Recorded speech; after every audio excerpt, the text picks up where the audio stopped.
Bonjour à tous. Précédemment, dans les épisodes de La vie d'un artiste, Hector Berlioz montait un plan machiavélique pour se venger de la trahison de Camille Maux, sa dulcinée, qui avait profité de son voyage en Italie pour se marier avec un autre. Nous allons voir maintenant s'il a mis en application son plan. Suivez-moi. Après nous avoir décrit avec assurance son plan machiavélique pour se débarrasser de Camille, dans ses mémoires, on note quand même un petit peu d'hésitation, comme le montre cet extrait. Malgré ma rage condensée, je me disais parfois en cheminant « Oui, cela sera un moment bien agréable. » Mais la nécessité de me tuer ensuite est assez fâcheuse.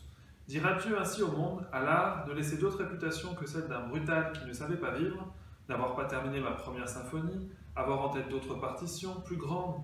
Ah, c'est... Et revenant à mon idée sanglante, non, il faut qu'ils meurent tous, il le faut, et cela sera.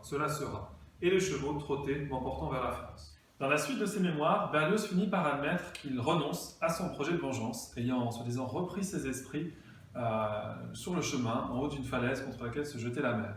Pourtant, quand on creuse un petit peu plus du côté de sa correspondance, on retrouve une lettre qu'il a adressée à Horace Vernet, le directeur de la Villa Médicis. Je vais vous la lire, vous allez tout de suite comprendre. Monsieur, je vous écris précipitamment, saisissant au vol un moment de calme. Un crime hideux, un abus de confiance dont j'ai été pris pour victime, m'a fait délirer de rage depuis Florence, jusqu'ici.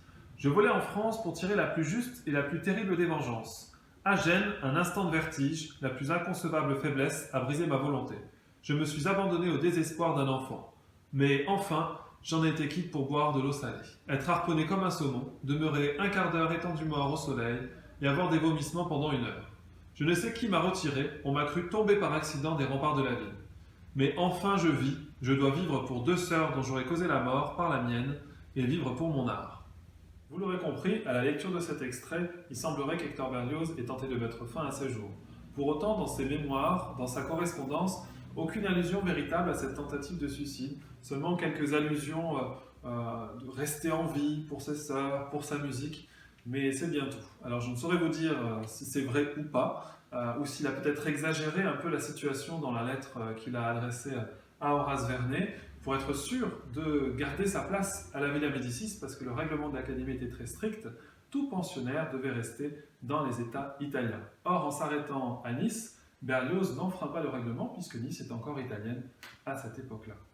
Donc il va passer quelques semaines, avec l'accord d'Horace Vernet, quelques semaines de convalescence dans la belle ville de Nice. Il semble que ce séjour niçois lui permit de se remettre rapidement en scène, aussi bien sur le plan musical avec l'écriture de l'ouverture du Roi Lear, qu'il peaufinera tout au long de son séjour italien,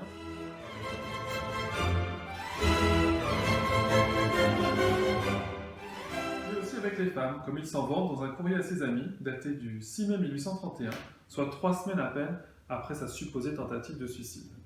Je vous dirai que pour me distraire, j'ai mis fin dernièrement à une continence qui durait depuis le 6 juin 1830, jour où il a batifolé avec Camille Maux.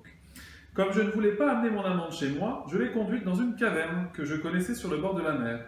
Mais en y entrant, un grognement s'est fait entendre au fond. C'étaient quelques matelots qui y dormaient.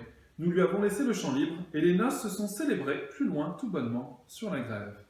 Nul doute que notre Hector s'est trouvé de bons remèdes quand il va mal. Mais ces tourments ne sont pas encore terminés, c'est ce que nous verrons dans le prochain épisode de La vie d'un artiste. À très vite!